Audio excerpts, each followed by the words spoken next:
Buenos días a todos, iglesia. Bueno, son las 10:40, que estemos terminando 2:40 apenas, ¿cierto? ¿Cierto? Apenas para ir a almorzar. No, mentiras, pero vamos a estar meditando en la palabra y bueno, estar aprendiendo, a eso vinimos, ¿no? Vinimos a aprender, a escuchar de Dios. Aprender un poco más de la Biblia y de Dios. Entonces empecemos. Vamos a Timoteo, primera de Timoteo, y vamos a terminarlo, la enseñanza de esos 8 días. ¿Que alguien recuerda el nombre? ¿Alguien recuerda el nombre de la enseñanza? Un buen ministro de Jesucristo. Muy bien, mi hermano César. Vamos a el capítulo 4.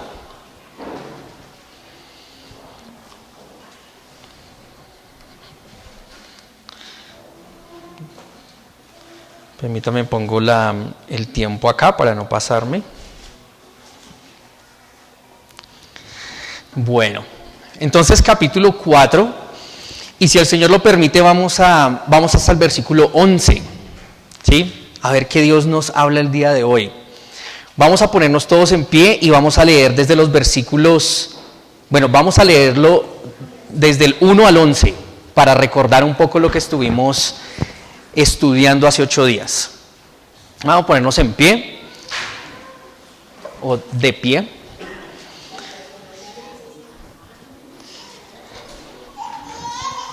¿Listo? ¿Lo tenemos todos? Vamos entonces a leerlo al unísono. Primera de Timoteo capítulo 4 versículos 1 al 11.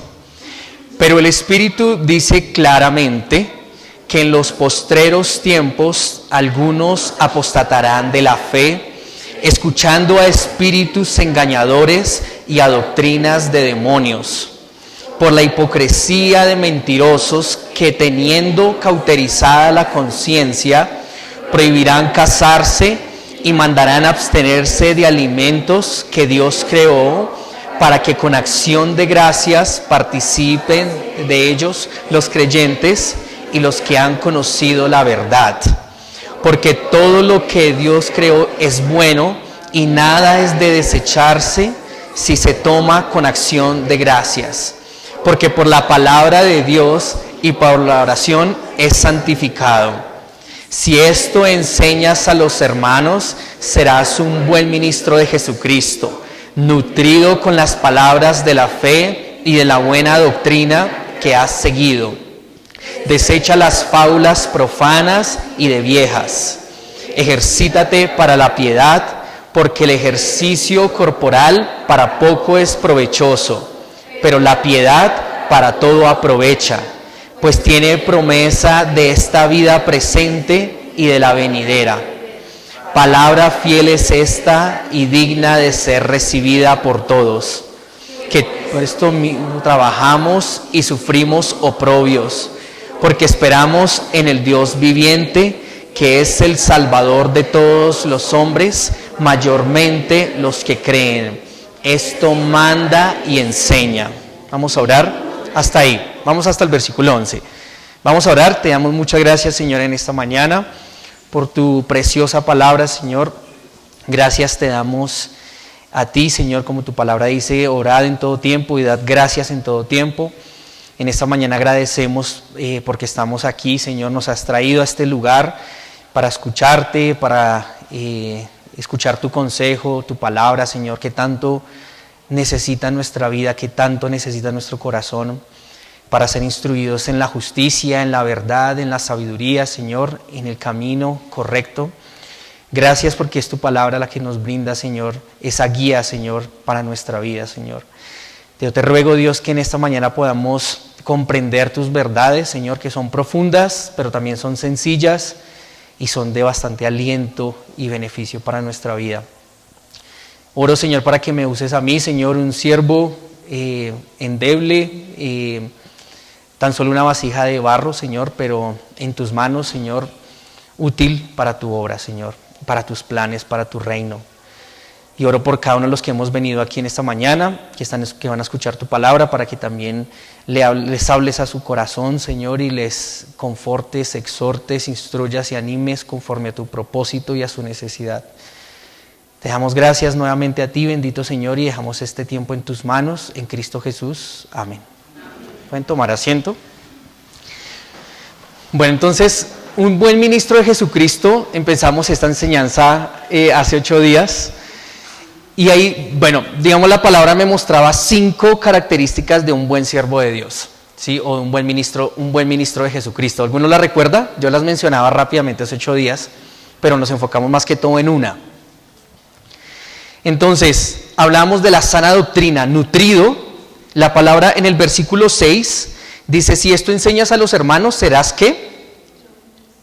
En el versículo 6, capítulo 4, versículo 6. Buen ministro. Y habla de qué, de nutrido, ¿cierto? Nutrido con las palabras de la fe y de las palabras de la fe y de la buena doctrina. Ahora en el original nutrido es alimentado o abastecido, ¿sí? Eso me hizo pensar cuando no le dicen, oiga, usted no come, usted se abastece, ¿sí? Cuando el que come bastante, ¿sí? Yo pensaba en el aspecto espiritual igual, o sea, nosotros debemos nutrirnos de la Biblia, alimentarnos espiritualmente, abastecernos. ¿De qué, hermanos? Y veíamos 5 áreas. Uno, de la sana doctrina. Veíamos la oración, la fe, la piedad, que lo vamos a ver hoy, y la esperanza, ¿sí? Ahora, para recapitular un poco y recordar, hace 8 días veíamos la primera parte, y es la sana doctrina, ¿sí? Hablamos de qué es la sana doctrina. Un poco la sana doctrina son esas enseñanzas correctas, coherentes, que son conforme a la Biblia. Hoy en día uno no puede ir a cualquier lugar a escuchar la Biblia, porque no necesariamente la persona que se para a enseñar la Biblia está enseñando conforme a la Biblia, ¿sí? Hoy en día se enseñan conforme a otro tipo de cosas y se deja a un lado la Biblia. Entonces, la importancia de estudiar la sana doctrina, las enseñanzas conforme a la Biblia. Y Pablo hacía varias advertencias, hermanos. Y la primera, que habíamos 8 días, era la advertencia sobre la apostasía, ¿sí? ¿Qué es la apostasía? La apostasía es todas aquellas personas que se apartan de la fe, que empezaron escuchando el Evangelio, entienden las doctrinas del Evangelio, la salvación por fe, pero luego se apartan de esas enseñanzas y empiezan a creer cosas diferentes, ¿sí? Eso es lo que la Biblia llama la apostasía, y dice que en los últimos tiempos, o sea, en estos tiempos, algunos van a apostatar de la fe. Ahora, hermanos, ¿cómo asegurarnos para que usted y yo no seamos esos? Que usted y yo no seamos los que caigamos en apostasía, Dios nos guarde. Pero algo importante para no caer en apostasía, hermanos, es la sana doctrina, escuchar la sana doctrina. Decía Pablo a Timoteo, o dice Pablo a Timoteo en esta carta, que no preste atención a cualquier maestro y a cualquier enseñanza de la Biblia, ¿sí? No cualquier, como les decía, no cualquier persona que se para a hablar de la Biblia está hablando en nombre de Dios y con la guía del Espíritu Santo. ¿Es claro eso, hermanos? ¿Sí? La Biblia nos menciona allí, dice en el versículo 1, dice que algunos apostatarán de la fe escuchando a espíritus que engañadores. En el original es impostor, ¿sí? Entonces hablábamos de que una persona que se para a predicar el Evangelio, detrás de él puede haber o el Espíritu Santo o puede haber un espíritu engañador, un espíritu impostor que enseña falsa doctrina, ¿sí? Entonces la pregunta del millón, hermanos, ¿a quién le creo? ¿A quién le cree usted cuando escucha una predicación? ¿Cómo sabe discernir entre una enseñanza que viene de parte de Dios, un hombre que habla de parte de Dios, o un hombre que está siendo guiado por espíritus impostores? ¿Cómo sabe uno eso? Exactamente. Esa es la respuesta, hermanos. Enseñanzas conforme a la Biblia. No hay cabida para otro libro, no hay cabida para otra enseñanza, no hay cabida para pensamientos de hombres, no hay cabida para opiniones, ¿sí? Uno de hecho no está para dar opiniones. Yo no doy opiniones. Yo digo, la Biblia dice, ¿sí? Porque es que mi opinión, ¿de qué vale? ¿Su opinión de qué vale? De nada. Perdone con todo el respeto, ¿no? Pero, ¿qué vale? Es lo que dice Dios, ¿sí? Lo que dice su palabra, hermanos. Entonces no se trata de lo que otros digan, sino lo que Dios dice, y eso se ve en la palabra de Dios. Primera de Juan capítulo 4, versículo 1. Ese pasaje no lo logré tocar hace 8 días, pero es muy importante. Primera de Juan 4, 1. Y esto es una exhortación para cada uno de nosotros. Dice el versículo 1, Primera de Juan 4, 1. Amados, ¿qué dice? No, ¿qué? No creáis. No creáis a todo espíritu. En el discipulado yo le decía a los hermanos, no me crean a mí. No me crean. Y es cierto, cada uno tiene una responsabilidad de ir a la Biblia y corroborar, oiga, lo que está diciendo Eddie es verdad o está saliendo con cosas que no tienen nada que ver. Y la Biblia lo dice, no le creáis a todo espíritu. Detrás mío hay un espíritu, ¿sí? Y la Biblia dice, no crea a todo espíritu, sino que probad. Probad los espíritus si son de Dios. Porque muchos falsos profetas, más falsos maestros, han salido por el mundo. En esto conoced el Espíritu de Dios. Todo espíritu que confiesa que Jesucristo ha venido en carne es de Dios. Y todo espíritu que no confiesa que Jesucristo ha venido en carne no es de Dios. Y este es el espíritu del anticristo, el cual vosotros habéis oído que viene y que ahora ya está en el mundo. ¿Sí? Entonces, es un llamado de atención para el creyente. Creyente en Dios, feligrés, prueba los espíritus, comprueba que lo que se está enseñando es conforme a la Biblia. Si no, deséchalo, ¿sí? Y eso aplica para cualquier maestro. No, es que él es el pastor, o es el líder, o es el dueño, el líder de esta gran iglesia, o de este instituto bíblico. No, es que, ¿cómo no lo voy a creer? No. La Biblia nos habla de que nosotros debemos comprobar, no creáis a todo espíritu, es lo que la Biblia nos está diciendo. Y la única herramienta que tenemos es la Biblia. Entonces entendemos, hermanos, cómo ser cristiano no solamente se trata de venir y escuchar una enseñanza y quedarse pasivo, sino cómo implica hay algo activo, ¿sí? Hay una actitud, hay algo activo en el creyente, y es probar los espíritus, las enseñanzas que hay detrás de ciertos hombres. Bueno, esto como recordando algo que vimos hace 8 días. Ahora dice la Biblia también que estos hombres que hablan de que detrás de ellos hay impostores, espíritus engañadores, tienen la conciencia cauterizada. Era una característica que nos daba, ¿sí? Ahora, tener la conciencia cauterizada es el peor estado moral y espiritual en el que puede estar el hombre, ¿sí? ¿Por qué? Porque la conciencia, hermanos, es esa lámpara, es esa luz que Dios dejó a todo ser humano, no solo a los creyentes, a cualquier persona. Dios le dejó una conciencia y es una luz que la Biblia dice en Romanos capítulo 1 que te acusa o defiende tus razonamientos. La conciencia te dice si lo que tú estás pensando es correcto, si las decisiones que vas a tomar son buenas o no. Pero estas personas, estos falsos maestros, dice la Biblia que tienen la conciencia cauterizada. ¿Qué quiere decir cauterizada? Quemada, destruida, insensible. Es decir, ya ni siquiera la conciencia ni siquiera pueden escuchar esa conciencia. Se ha apagado esa voz de esa conciencia, de manera que no pueden distinguir, no pueden discernir entre el bien y el mal. ¿Se imaginan? ¿O cómo nos imaginamos una persona así? Que no puede distinguir entre el bien y el mal, que no sabe si lo que está haciendo en su vida está bien o está mal, ¿sí? Por eso digo que es el estado más deplorable en el que puede caer un hombre, ¿sí?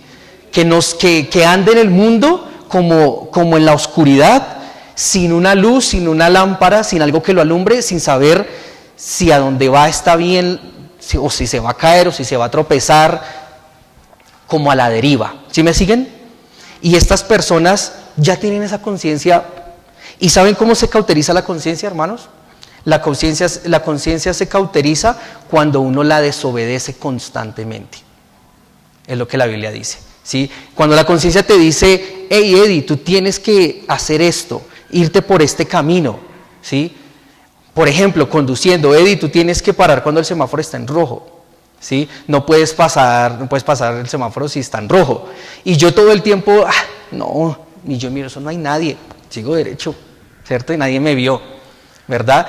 Y así, eso es como para colocar un ejemplo. Hay muchas cosas en la vida que la conciencia nos dice como, oiga, hagamos esto, pero nosotros ¿qué hacemos muchas veces?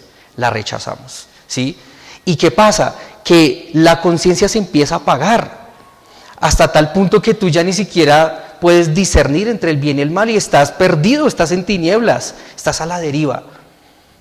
Ahora, con el creyente, nosotros los cristianos tenemos, adicional a la conciencia, tenemos al Espíritu Santo, ¿sí? Que obra también como esa guía en nuestra vida. Y el creyente no puede caer en cauterizar pues su conciencia porque tiene al Espíritu Santo y el Espíritu Santo siempre lo va a guiar al bien, pero uno sí puede apagar al Espíritu Santo, ¿sí? Callarle la voz, dejarlo insensible, y ese es un estado triste, deplorable espiritualmente hablando. Entonces estos falsos maestros, hermanos, no tienen sensibilidad alguna. Por eso uno a veces ve esas iglesias donde hay falsas enseñanzas, falsos maestros que hacen cosas que no tienen ni siquiera sentido. Yo me acuerdo una vez viendo un video de un pastor que supuestamente le decía a sus feligreses que eran ovejas del Señor, entonces tenían que literal actuar como ovejas, y sacaba a toda la iglesia, a las personas a comer pasto. ¿No pueden creer? En serio, y uno dice, ¿cómo esto es posible? O enseñanzas, o cosas así como el pañuelo poderoso y que le tiran el pañuelo así encima a la gente y la gente se cae, cosas así que uno, oiga, esta gente ya no tiene ni siquiera como razonamiento, como lógica, como coherencia, porque han cauterizado su conciencia, y no solo han cauterizado su conciencia, sino que la han dejado como un blanco para ataques demoníacos, porque es lo que dice la Biblia. Cauterizaron su conciencia y detrás de ellos hay espíritus engañadores. Entonces una persona que cauteriza su conciencia, que ha sido cauterizada su conciencia, es un blanco para Satanás, es un blanco para el maligno, para el malvado, para venir y tomar control de su vida. Y ese es un ejemplo y los falsos maestros son un ejemplo de lo que puede pasar. Ahora, dice también allí en 1 Timoteo, que nos daba dos ilustraciones, versículo 3, dice, prohibirán casarse y mandarán abstenerse de alimentos. Entonces, cuando estos falsos maestros en su engaño y en su dominio de Satanás empiezan a enseñar cosas que no provienen de la palabra de Dios, y nos da dos ejemplos. Uno es el celibato, ¿sí? Abstenerse a casarse. Y ya hablamos hace 8 días que el celibato no es bíblico. Esa enseñanza no proviene de Dios, hermanos.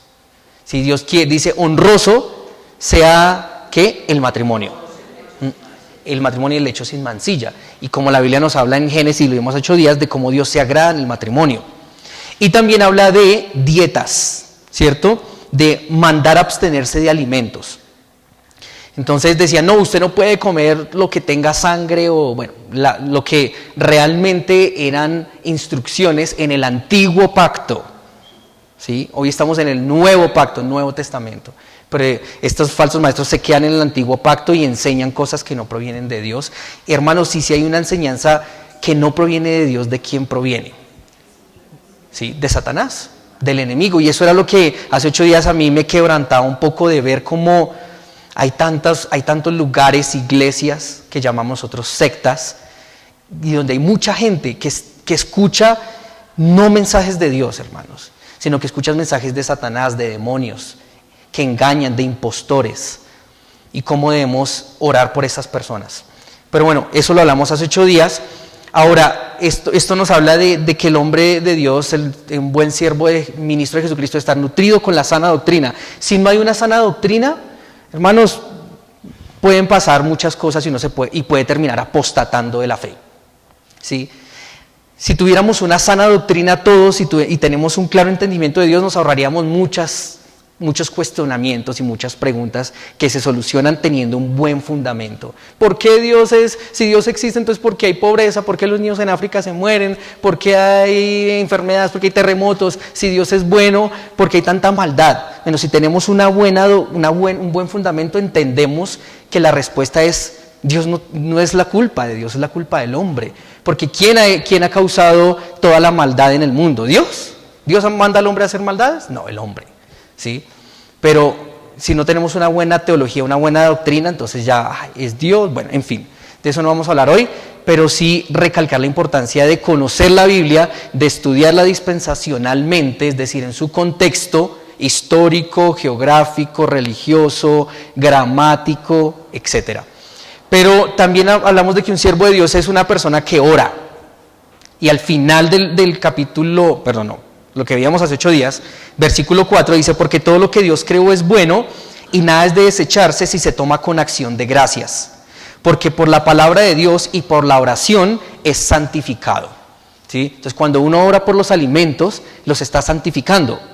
¿Sí? Cuando se habla de santificar los alimentos es apartarlos para digamos, cumplir el propósito por el cual Dios los dio. ¿Sí? Que es para alimento que es para beneficio de nosotros. En cierta manera, todos nosotros lo podemos santificar, hasta nuestras posesiones, hasta lo material. Uno dice, uy, lo material santificado, ¿cómo así? Eso es malo. No. Si yo entiendo por qué Dios me lo dio y lo aparto para el propósito para el cual Dios me dio esas posesiones y esa prosperidad o ese dinero, es santo. ¿Sí me entienden? En cierta manera, todo lo podemos santificar si lo usamos para el propósito por el cual Dios nos lo dio, porque proviene de Él. Entonces, habla de un hombre que ora, ¿sí? Un hombre que ora constantemente. En Timoteo 2:1, vamos unos capitulitos atrás, dice, exhorto ante todo a que se hagan rogativas, oraciones, peticiones y acciones de gracias por todos los hombres. Ya vimos este tema, no lo vamos a ver en detalle, pero habla de que cómo Dios pide que estemos orando, ¿sí? De que clamemos, de que le pidamos a Dios. Ahora nosotros no oramos a Dios para que Dios cumpla nuestros deseos. Dios no es un mandadero al que yo le digo, Dios, quiero una casa y te la pido y me la tienes que dar. No, porque nosotros no le damos órdenes a Dios, ¿sí? Pero Dios sí nos manda a orar con fe, ¿sí? A creer mientras estamos orando. Señor, te pido, si es tu voluntad, que me guíes a esa nueva oportunidad laboral, que me guíes a estudiar esta carrera, que me guíes a ver si me debo casar con esta persona, que me guíes a, etcétera. Y uno lo pide con fe, creyendo, porque la Biblia dice que el que pide sin fe es semejante a la ola del mar, ¿sí? Que va de un lado para otro, ¿cierto? Y dice la Biblia, no piense, en Santiago capítulo 1, no piense que quien tal haga recibirá cosa alguna de Dios. Si uno ora sin fe, no piense que va a recibir algo de parte de Dios, ¿sí? Hay que orar, hermanos, hay que orar y pedirle a Dios con mucha fe para que haga su voluntad. La oración del justo puede mucho y hay varias referencias a la oración. También veíamos aquí en Timoteo, en capítulo 2, versículo 8, que dice, quiero pues que todos los hombres oren en todo tiempo, levantando manos santas, sin ira ni contienda, ¿sí? Hablamos de la oración y pues orar por los alimentos. Muy bien, entonces esas dos características de un buen ministro de Jesucristo. ¿Cuál es la primera? ¿Nutrido en qué? Nutrido en la sana doctrina. ¿Y la segunda? Nutrido en la oración, ¿sí? Nutrido en la oración. Vamos a ver la tercera. El versículo 6 dice, si esto enseñas a los hermanos, serás buen ministro de Jesucristo, nutridos con las palabras ¿de qué? De la fe. De la fe. La fe. Ahora, en el contexto de Timoteo, cuando habla de fe, está hablando de el medio por el cual el hombre es salvo. Y esto es supremamente importante, hermanos.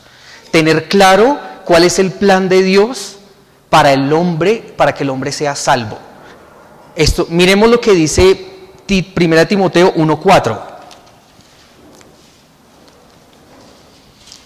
Ahí 1 Timoteo capítulo 1, versículo 4. Dice, ni presten atención a fábulas y genealogías interminables que acarrean disputas, más bien que edificación de Dios, que es ¿por qué? Por fe. La Biblia de las Américas lo traduce así, ni presten atención a mitos y genealogías interminables, lo que da lugar a discusiones inútiles, en vez de hacer avanzar el plan de Dios, que es por fe. El plan de Dios y la salvación del hombre, hermanos, es por fe. La Biblia lo dice, porque por gracia sois salvos, por medio de la fe, y esto no de vosotros, pues es don de Dios, no por obras para que nadie se gloríe. Para que nadie se gloríe. Entonces Dios tiene un plan, que es salvar al hombre de sus pecados, que lo tienen condenado y destinado al infierno. Y el medio que Dios escogió para cumplir ese plan es la fe. Es la fe. Ahora, ¿fe en qué? Pregunta del millón. Bueno, sí, la fe, pero ¿fe en qué? Primera de Timoteo capítulo 3, versículo 16. El misterio de la piedad. Algunas traducciones valga la redundancia, lo traducen como el misterio de la fe. ¿Sí? Entonces, ¿qué consiste el misterio de la fe? E indiscutiblemente, grande es el misterio de la piedad.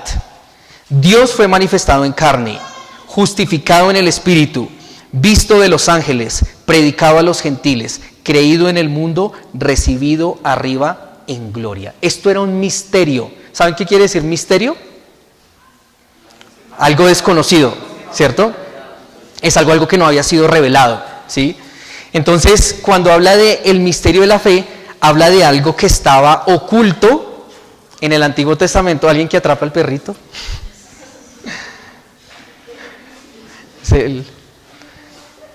Él se goza en medio de la comunión de los hermanos.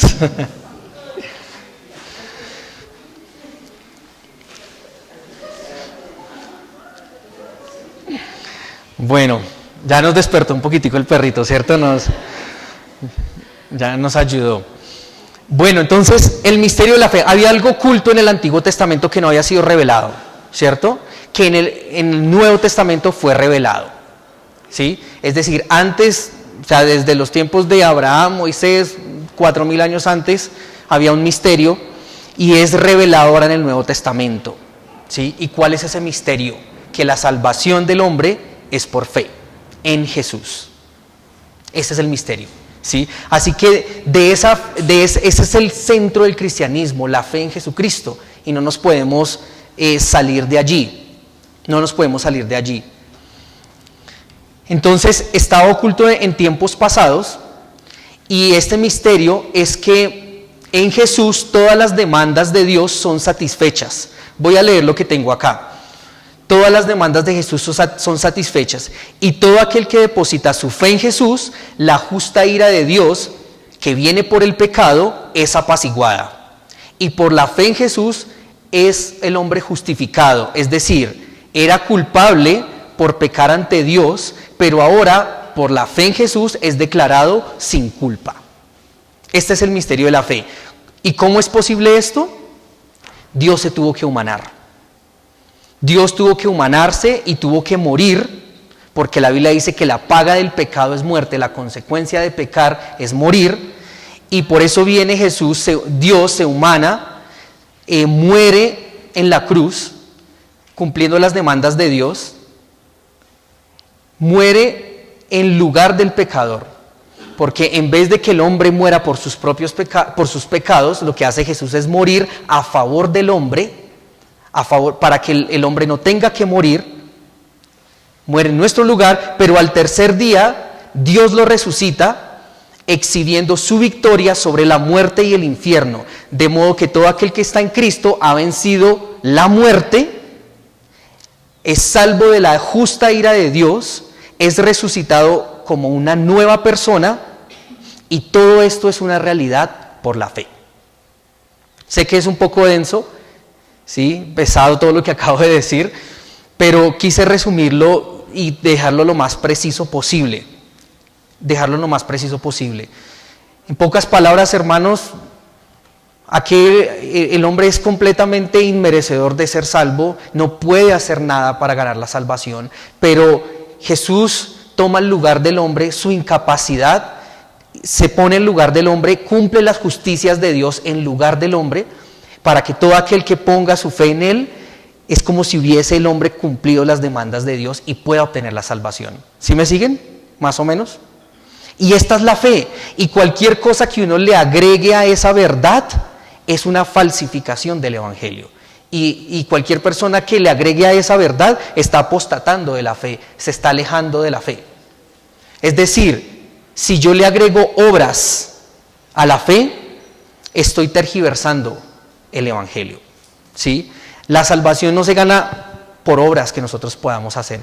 Por más cosas buenas que nosotros hagamos en este mundo, todo lo que hagamos está manchado de pecado. ¿Sí? Si nosotros somos excelentes personas y ayudamos a los pobres, y si, no sé, donáramos todo nuestro salario, si montáramos una fundación para los niños pobres, todo ese tipo de cosas, aún si diéramos toda nuestra vida por el prójimo y por hacer cosas buenas, aún así no es suficiente para ser salvo. Aún así te quedas corto delante de Dios, porque los estándares de Dios son muy altos. Por eso tenía que humanarse Dios para cumplir sus propios estándares y sus propias demandas. ¿Sí me siguen? Entonces, cualquier cosa que agregue a la fe, hermanos, es una falsificación del Evangelio y se debe desechar. Nosotros debemos estar nutridos y convencidos de estas verdades. Iglesia, ¿estás tú convencido de esta verdad en esta mañana?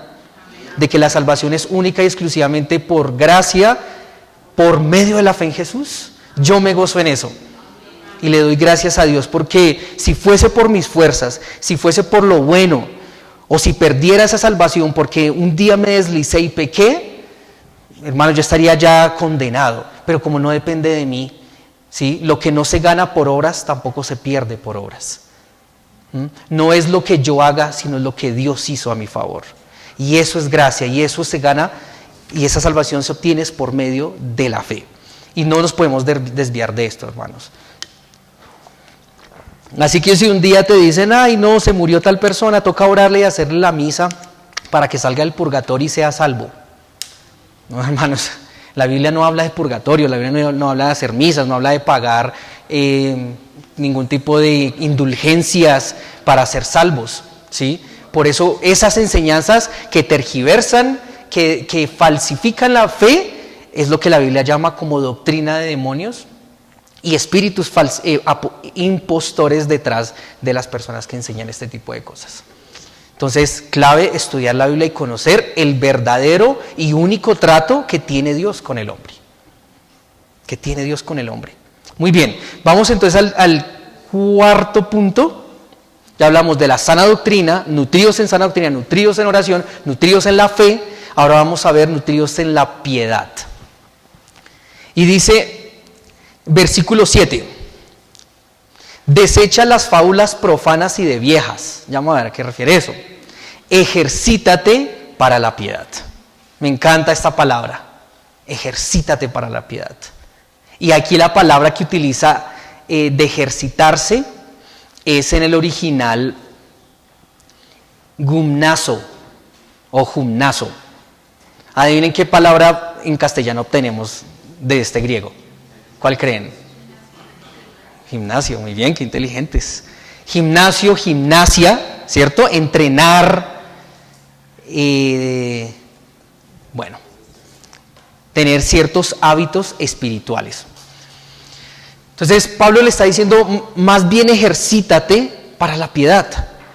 Y todas estas instrucciones que Pablo le ha venido dando a Timoteo en capítulo 3, que habla por ejemplo de los pastores, que ya vimos cuáles son los requisitos para un pastor, ¿no? Cuáles son los requisitos para un diácono, ¿sí? Y alguno puede decir, ay no, esos son los pastores, a mí no me aplica. Uy, gracias a Dios, porque, no, yo no podría ser una persona amable, no podría ser una persona no dada al vino, no podría ser una persona intachable, ¿cierto? Uno dice, ay no, eso no me aplica a mí. Pero hermanos, Pablo le está diciendo a Timoteo, este es el carácter de un cristiano maduro.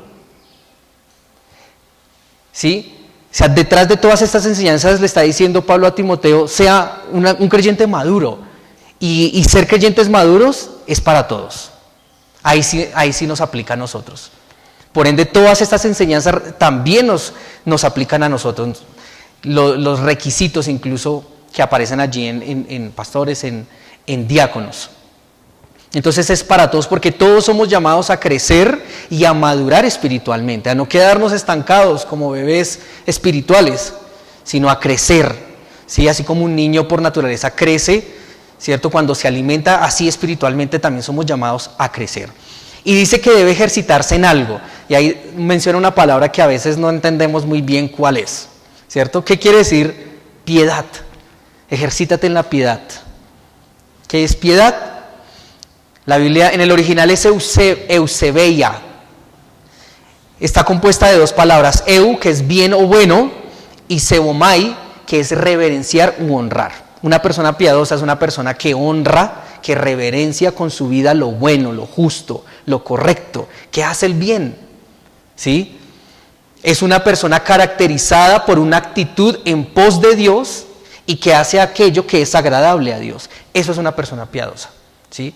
Ahora, ¿cuántos hombres y mujeres piadosos hay aquí en esta mañana? ¿Sí? ¿Se considera usted una persona piadosa?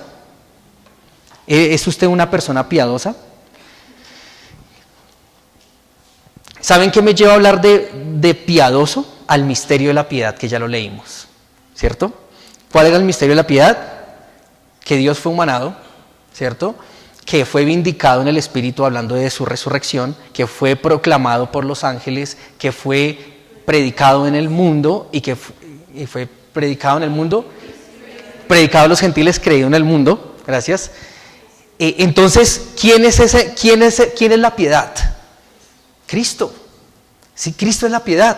Cristo es la personificación de la piedad. Él es el ejemplo de la piedad por excelencia. Si nosotros estudiamos la vida de Jesús, fue un hombre obediente, fue un hombre que amó, fue un hombre humilde, fue un hombre servicial, fue un hombre sobre todas las cosas que todo lo que hacía era ¿para qué? Para la gloria de Dios. Así que ser piadoso, hermanos, no es nada más que vivir como Jesús, ¿sí? Que vivir como Jesús. Eso es ejercitarse en la piedad, ejercitarse en tener el carácter de Jesucristo. Por eso la famosa frase de ¿qué haría Jesús? ¿Te han escuchado?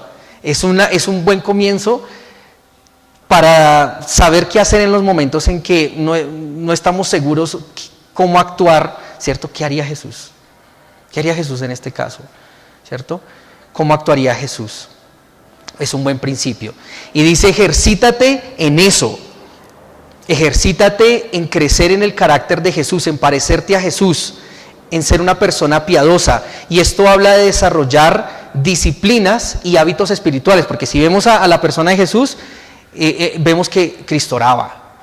Vemos que Cristo enseñaba la Biblia, que predicaba, estudiaba, tenía tiempo con Dios, ¿sí? Etcétera. Entonces habla de ejercer y de crear y desarrollar hábitos espirituales, ¿sí? Desarrollar hábitos espirituales de oración, de leer la palabra, de congregarse, de estar en un discipulado, de predicar el evangelio, de servir. Estos son hábitos, hermanos. Miren, yo estoy yendo al gimnasio hace como hace un mes, ¿sí? Y hay momentos en los que yo quiero tirar la toalla, ¿sí? Que cuando estoy haciendo, yo digo, ¿y yo por qué me metí aquí a sufrir? Como masoquista me siento. Pero bueno, después se ven los frutos y es algo bueno, pero ahorita la Biblia también nos va a hablar acerca del ejercicio físico. Pero a lo que voy es el esfuerzo que implica. Sí, el esfuerzo que implica una disciplina de ir y, bueno, tengo que ir a tal hora, así uno esté cansado, así uno no tenga ganas, le toca ir, porque pues de eso se trata el ejercitarse, ¿sí? De eso se trata estar ejercitado. Pero miren algo interesante que dice Pablo en el versículo 7. Dice, desecha las fábulas profanas y de viejas. ¿Sí? Aquí está hablando de enseñanzas que entran a la iglesia, que en realidad son mitos y fábulas, ¿sí? Animales que son personificados como hombres. Eso me lleva un poco al hinduismo.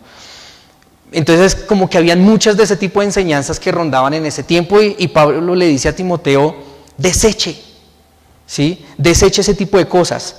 En el original es rehúse, decline, evada esas cosas. Y eso me hacía pensar de que para poder yo ejercitarme en la fe, yo tengo que empezar a rechazar muchas cosas en mi vida. Empezar a declinar muchas cosas, empezar a decirle no a cosas que yo sé que me afectan mi vida espiritual, ¿sí? A que me van a estorbar, que me van a distraer de crecer espiritualmente, ¿sí? Y es la primera instrucción que le da Pablo a Timoteo. Empieza desechando muchas cosas en tu vida. ¿Cuántas cosas, hermanos, nosotros tenemos que empezar a desechar en nuestra vida porque nos distraen de Dios?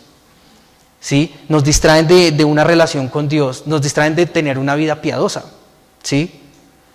Tal vez hoy, tal vez en el tiempo de tal vez de nuestros abuelos era más fácil porque no habían tantas distracciones, ¿sí?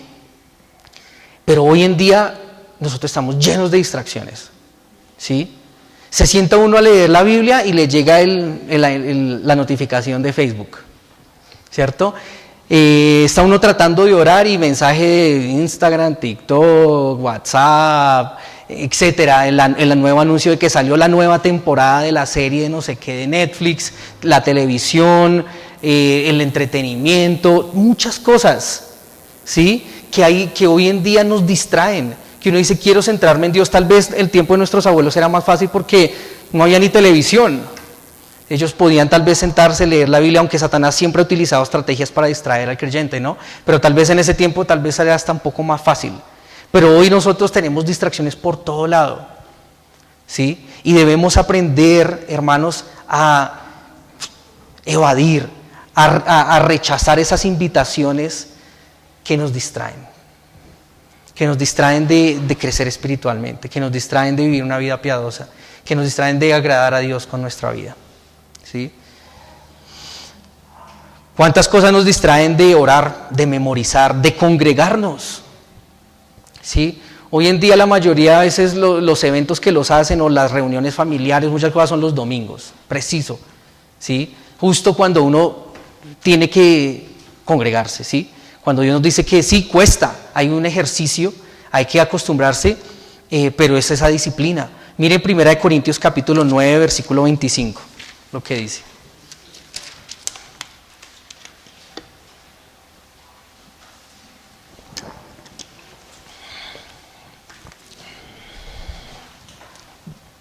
Pablo le gusta utilizar mucho los ejemplos de los deportistas. Dice, todo aquel que lucha, de todo que se abstiene, ¿sí? Un deportista de alto rendimiento debe abstenerse de muchísimas cosas, si quiere ser un buen deportista, ¿sí? De muchas comidas, de muchas salidas, de cantidad de cosas que yo una vez escuché y me pareció absurdo que un futbolista, por ejemplo, se abstuviera de tantas cosas, ¿sí? Pero ¿para qué? Para ser un buen deportista, ¿sí? Igual en la vida espiritual, si usted y yo queremos ser piadosos, si queremos tener una vida agradable a Dios, si queremos ser maduros espirituales, debemos aprender a abstenernos de muchas cosas, que no necesariamente son malas, ¿sí? Si a mí me dicen, por ejemplo, una reunión familiar un domingo en la mañana, pues, ¿tiene algo de malo reunir con la familia? No, ¿sí? Pero ese es mi día de congregarme, me voy a abstener. ¿Por qué? Porque así como un deportista se abstiene de muchas cosas para ser un buen deportista, yo me voy a abstener de muchas cosas para ser un buen cristiano, para ser una persona piadosa, ¿sí? Y ya vamos a ver qué más nos dice la Biblia, porque implica un gran sacrificio, ¿sí? Implica un gran sacrificio. Por eso la Biblia dice, el que quiera venir en pos de mí, tome su cruz y sígame. Niéguese a sí mismo, tome su cruz y sígame. Gracias, mi hermano. Sí, ser cristiano no es fácil, ¿sí? Ser cristiano implica negarse a muchas cosas que a uno le gustan, que a la carne le llama la atención, ¿sí? Y ese es el costo que uno debe estar dispuesto a pagar, ¿sí? Renunciar a muchas cosas que no necesariamente son malas, pero tal vez sí me distraen de Dios, de tener a Dios en mi corazón, en mi mente como lo primero, ¿sí? Debemos aprender a desarrollar un carácter piadoso. Debemos aprender a desarrollar un carácter piadoso. A.W. Tozer, un predicador muy famoso, no sé si lo han escuchado, dice que el carácter es la excelencia de la moral del hombre, ¿sí? Es la excelencia de la moral del hombre. Dice que así como la pureza del oro es su excelencia, y la excelencia del arte es su belleza, así la excelencia del hombre es su carácter, ¿sí? Una persona con carácter es una persona que se llama, o que la conocen por ser una persona amable, por ser una persona ética, ¿sí? Por ser una persona bondadosa, correcta, que a una persona lo reconozcan como un hombre o una mujer de principios, una persona íntegra. eso habla del carácter. ¿Sí? Eso habla del carácter. ¿Y qué es el carácter? El carácter es toda esa serie de pensamientos, acciones y decisiones que yo tomo en mi vida y que forjan mi manera de ser y que forjan mi manera de actuar. Y que Dios quiere que todos esos pensamientos, esas acciones y esas decisiones apunten a Jesús, que miren a Jesús, que sean como los pensamientos, las decisiones y las acciones de la persona de Jesús, porque Jesucristo es la piedad. ¿Sí? Eso es crecer en piedad, eso es ejercitarse en piedad, eso es tener un carácter piadoso, que mis pensamientos, que mis decisiones sean como las de Jesús, y eso implica esfuerzo. Eso implica esfuerzo. No es fácil, no es fácil. Daniel capítulo 1, versículo 8, un versículo muy conocido, dice: y Daniel propuso en su corazón no contaminarse con la porción de la comida del rey, ni con el vino que él bebía. Pidió por tanto al jefe de los eunucos que no se le obligase a contaminarse.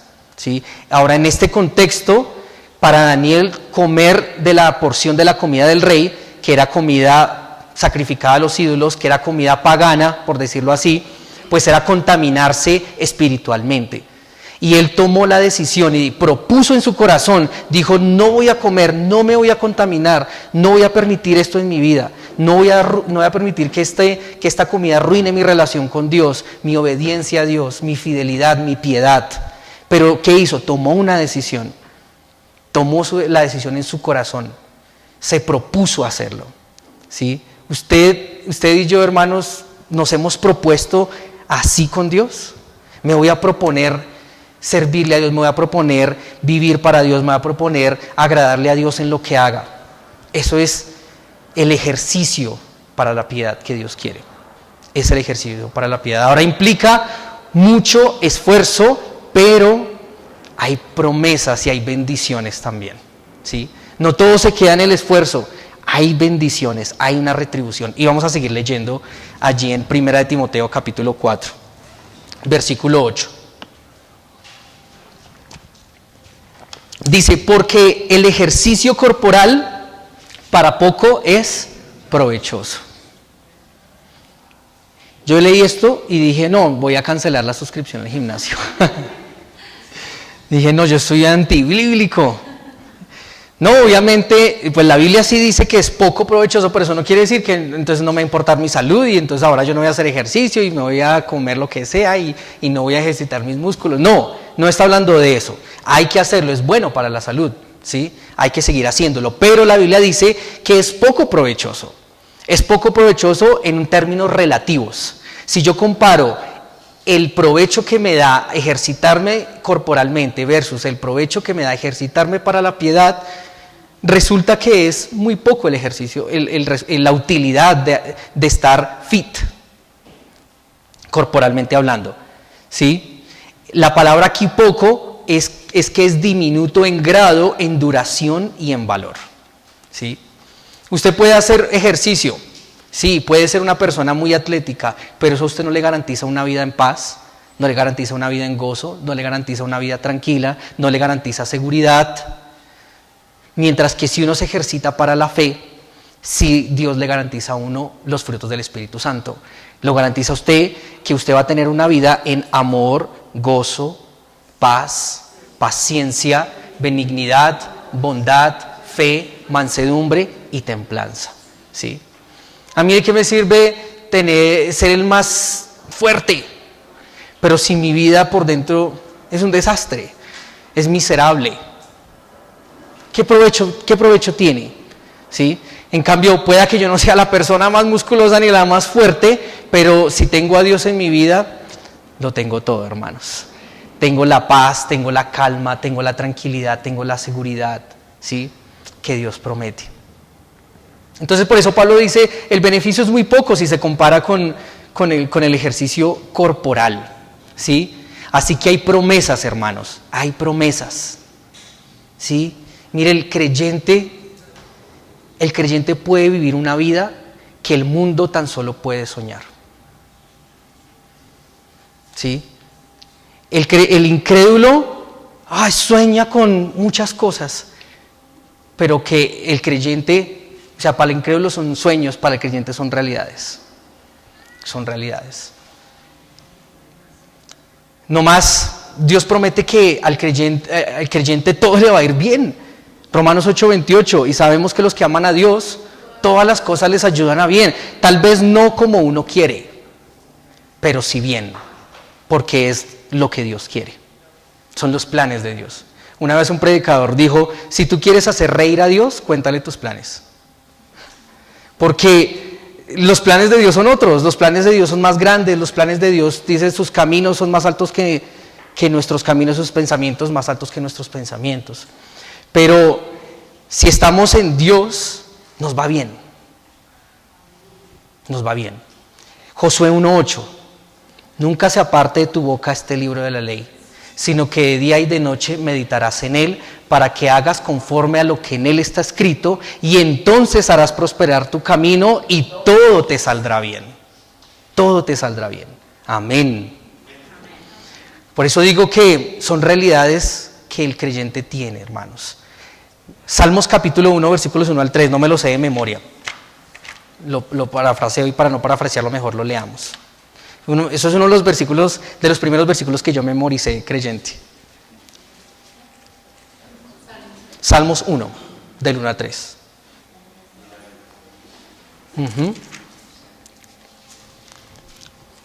Bienaventurado el varón que no anduvo en consejo de malos, ni estuvo en camino de pecadores, ni en silla de escarnecedores se ha sentado, sino que en la ley de Jehová está su delicia, y en su ley medita de día y de noche.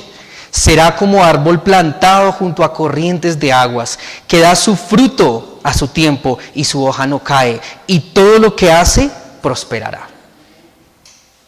No así los malos, no así los impíos, que son como el tamo que arrebata el viento.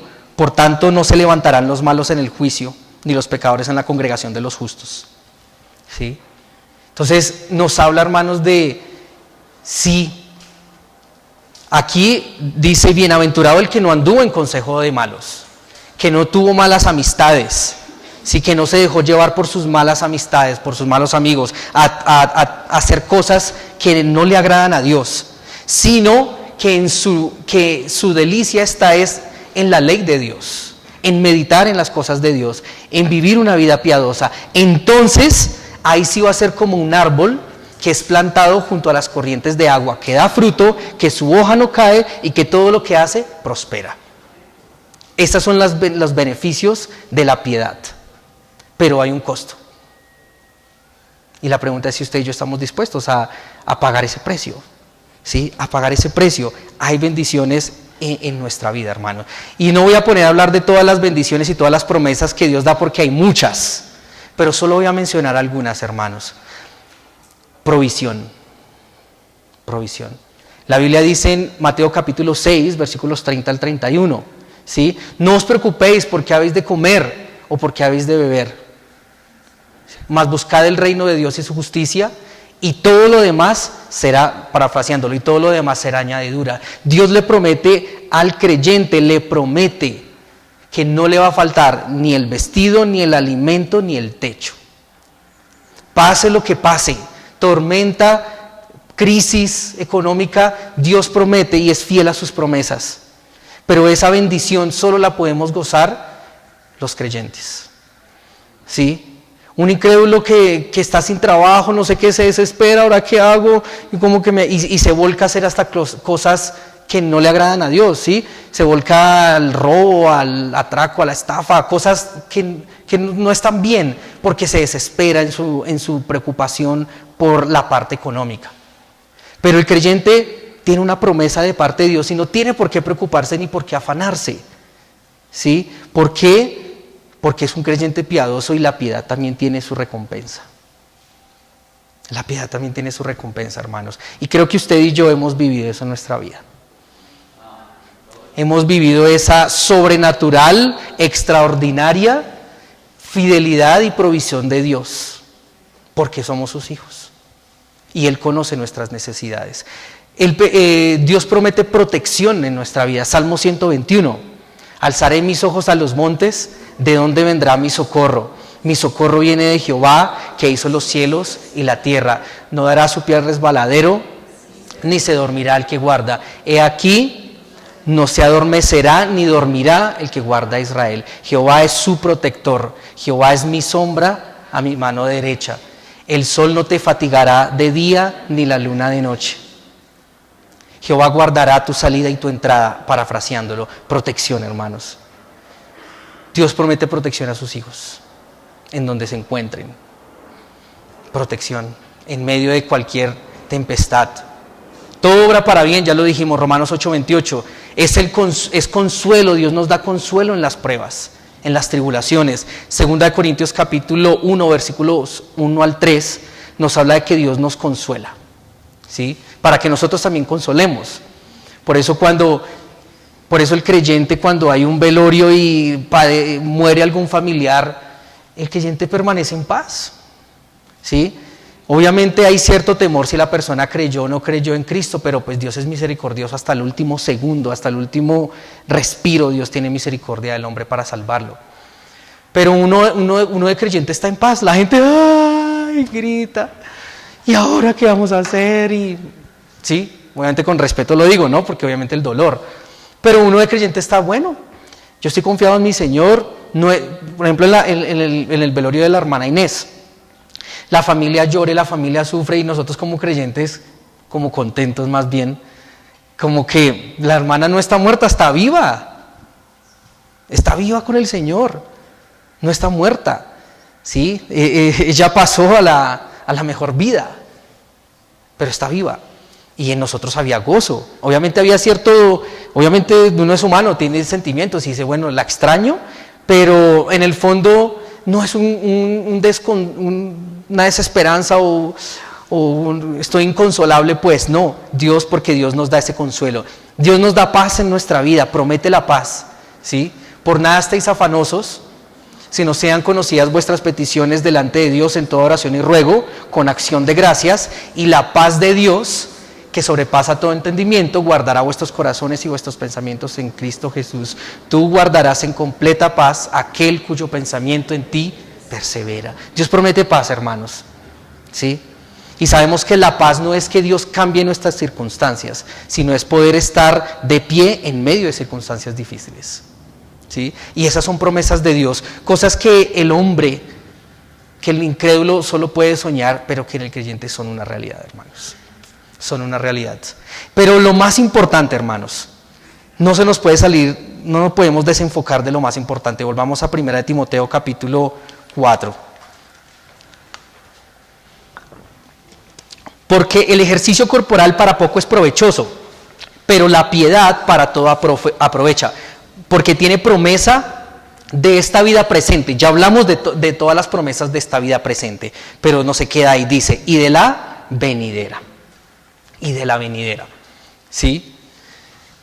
Hermanos, yo me ponía a pensar y digo, bueno, sí, qué bendición cuando Dios valga la redundancia, nos bendice aquí en la tierra, ¿sí?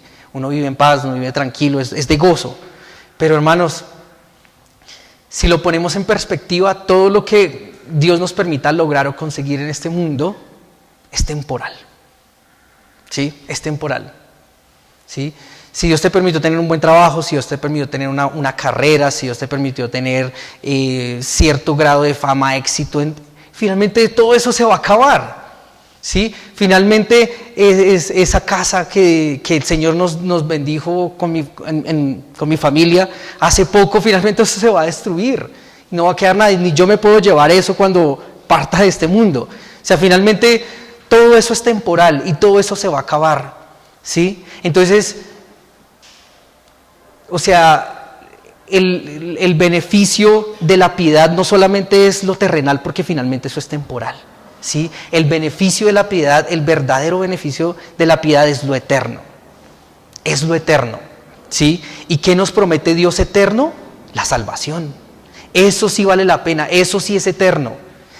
La Biblia promete en 1 de Pedro capítulo 1, habla de una herencia incorruptible, incontaminada e inmarcesible, ¿sí? Incorruptible habla de que es algo que no se destruye, como si se destruyen las propiedades acá. Incontaminada, que no tiene nada de maldad, no tiene mancha de maldad e inmarcesible, habla de que no se echa a perder en el tiempo. La Biblia describe el cielo y lo que le espera al creyente como una maravilla. Habla de Jesús dijo en Juan capítulo 14, que yo me voy, pero no se turbe vuestro corazón.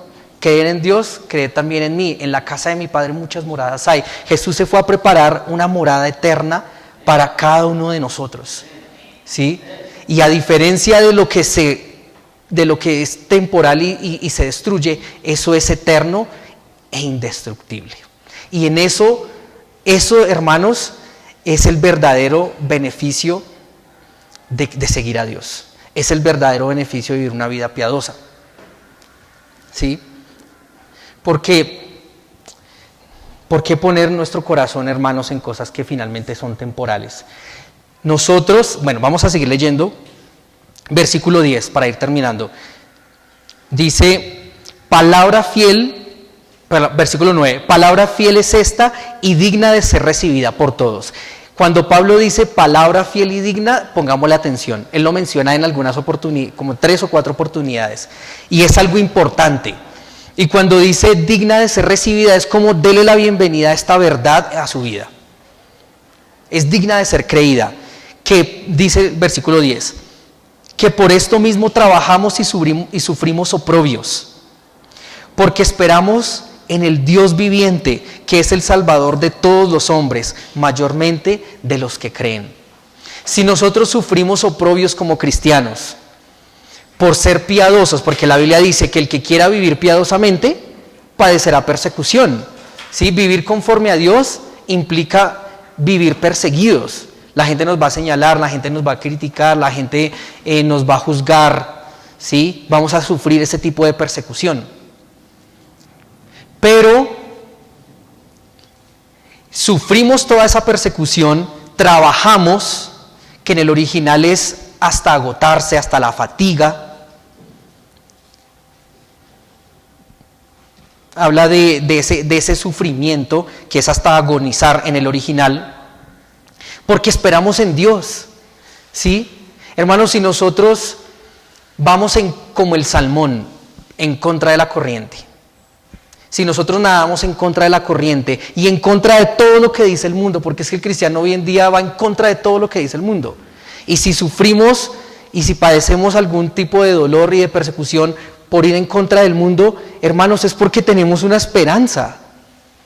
Si no hubiera esperanza, ¿usted cree que yo me esforzaría o ustedes se esforzarían por vivir una vida piadosa si no hubiese una esperanza, si no hubiese algo mejor que viniera para nosotros? Si nosotros nos esforzamos y trabajamos es porque algo mejor viene. ¿Sí? Es porque algo mejor viene. Y eso mejor, si bien hay muchas cosas que disfrutamos aquí en este lado de la eternidad, lo mejor está por venir cuando partamos de este mundo. Cuando partamos de este mundo. Nada, hermanos, de lo que este mundo nos ofrezca jamás va a poder llenar, jamás va a poder satisfacer nuestra vida. Jamás nos va a llegar a sentir completos. La Biblia dice en Eclesiastés, Salomón dice, el ojo nunca se sacia de ver, ni el oído de oír. Así es el corazón del hombre, nunca se sacia con nada.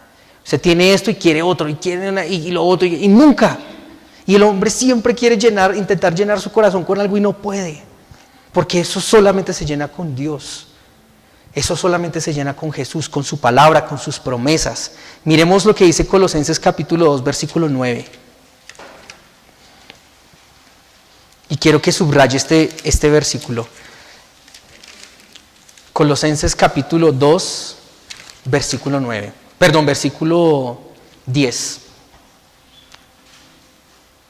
Y vosotros estáis, ¿qué? Completos. ¿Sí? Lo único que puede satisfacernos, llenarnos, hacernos sentir completos en esta vida es Jesús. Es Jesús, hermanos. Y lo he vivido personalmente en mi vida, en mí. El Señor me ha permitido gozar. Lo que todo el mundo piensa que la solución a la vida es la plata. Todo el mundo se desvive por la plata, todo el mundo se desvive por conseguir más plata. ¿Cómo trabajo aquí para conseguir más plata?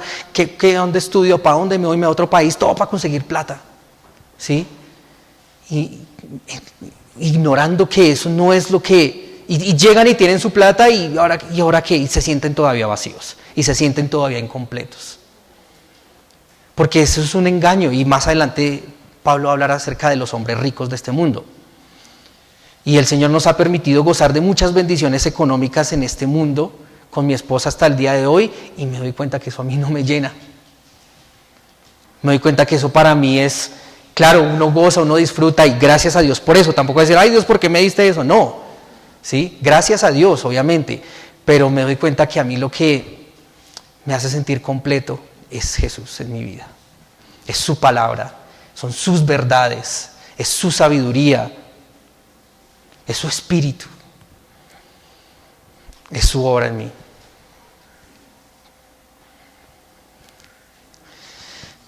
Termino diciendo, hermanos, que vivir una vida piadosa,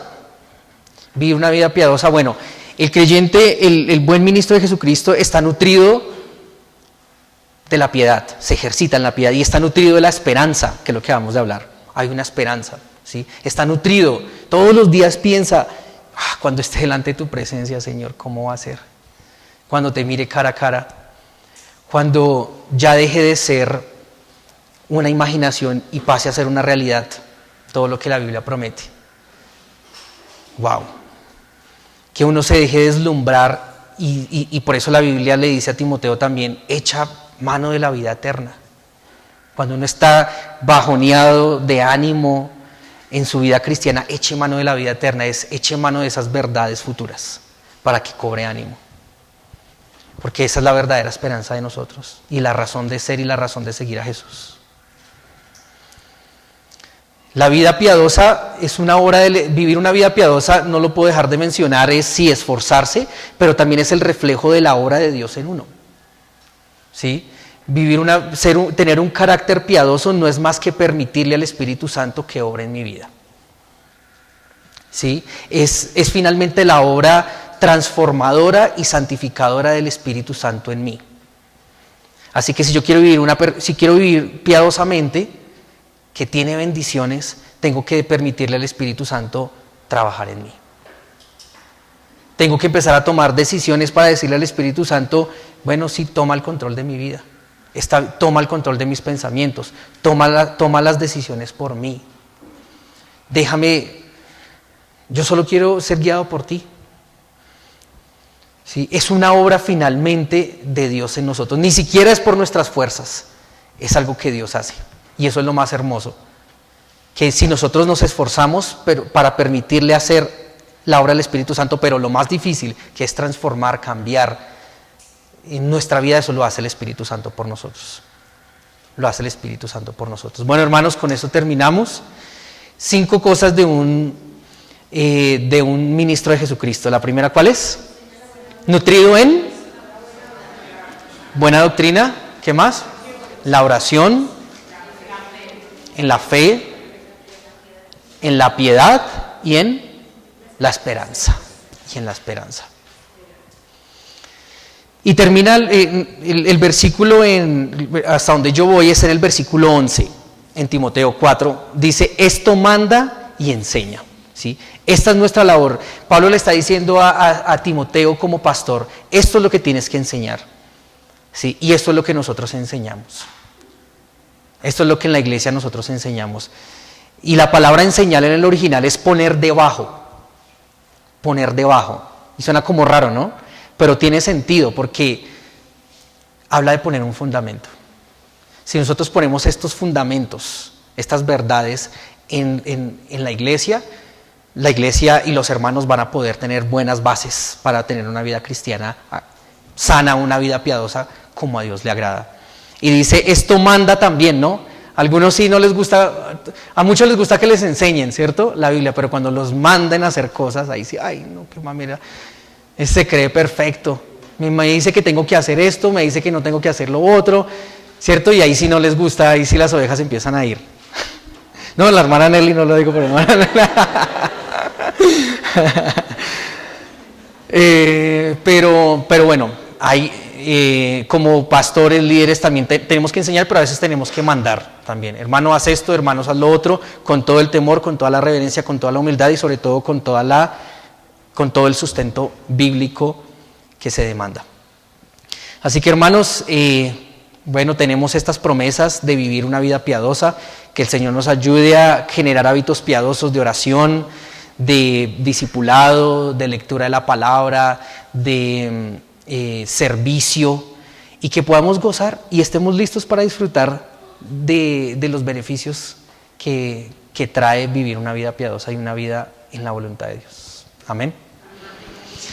Gracias, Padre Celestial, te damos en esta mañana por tu preciosa palabra.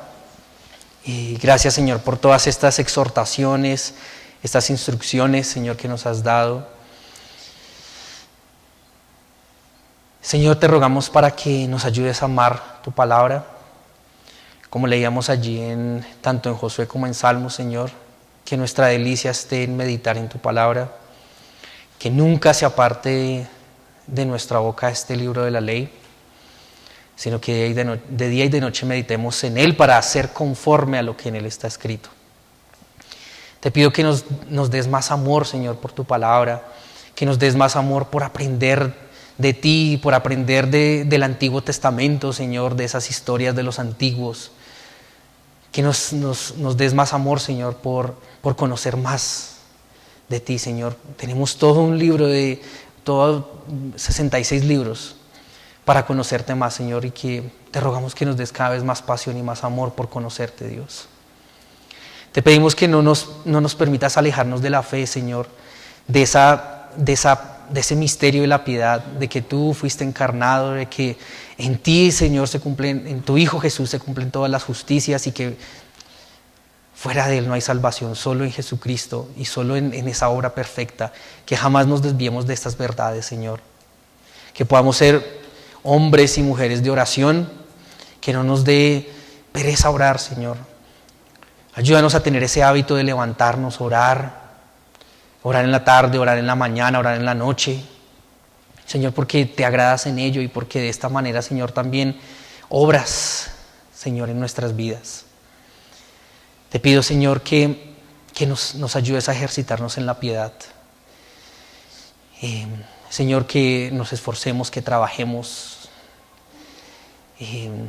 Señor, que tengamos esos hábitos cada día, Señor, de buscarte, que podamos forjar hábitos de congregarnos juiciosamente, hábitos de leer todos los días tu palabra, hábitos de orar, hábitos de compartir tu palabra, etcétera, Señor, de memorizarla. Y que toda nuestra vida, Señor, sea un reflejo, Dios, de tu Hijo Jesús, quien es la piedad personificada, que vivió para darte la gloria en todo. Y, Señor, por último, oro para que siempre en nuestra mente esté la esperanza, Dios. Lo mejor está por venir, Señor. No sabemos cómo es. El apóstol Juan apenas puede describir más o menos cómo es el cielo, pero yo no lo sé. Yo lo único que sé es que no es como este mundo. Yo lo único que sé es que es mucho mejor. Que si este mundo tiene lugares hermosos, pues cuánto es la eternidad, Señor. Mucho más bello, mucho más grande, mucho más hermoso, Señor. Y ayúdame a pensar en esto todos los días para mantenerme firme, para sufrir los oprobios, para trabajar hasta cansarme, para servirte, Señor, toda mi vida, y que podamos servirte toda nuestra vida. Te alabamos, te agradecemos y todo lo oramos en el precioso nombre de tu Hijo Jesús. Amén.